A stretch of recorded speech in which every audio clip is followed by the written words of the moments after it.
और दुबई की real estate market सरमायाकारों की जन्नत है, जहां पाकिस्तानी खरीदार अब भी सिरे फहरिस्त हैं। मई 2025 के दौरान 18,000 से ज्यादा सौदे किए गए, 66 अरब दिरहम की लेन देन रिकॉर्ड की गई। ये इंकशाफ online real estate portal Property Finders ने अपनी रिपोर्ट में किया है। इस वक्त बोल न्यूज़ के नुमाइंदे अंसर अकरम दुबई में एक प्रॉपर्टी एक्सपर्ट के साथ मौजूद हैं।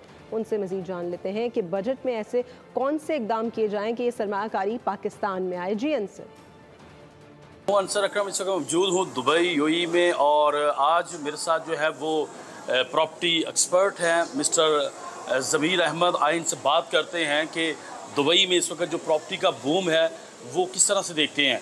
जी ज़मीर, सबसे पहले तो आप मुझे ये बताएं कि मई के माह में बड़ी ज़बरदस्त जो है वो बूस्ट कर गई यूएई की प्रॉपर्टी, तो क्या कहना चाहते हैं आप? जी देखिए, दुबई की मार्केट ऑलरेडी ही बड़ी रिलायबल मार्केट है और अभी सिर्फ मई के मंथ में जो है वो 68.8 बिलियन की जो है वो बिलियन दिरहम की ट्रांजैक्शन जो है वो यहाँ पे हुई है।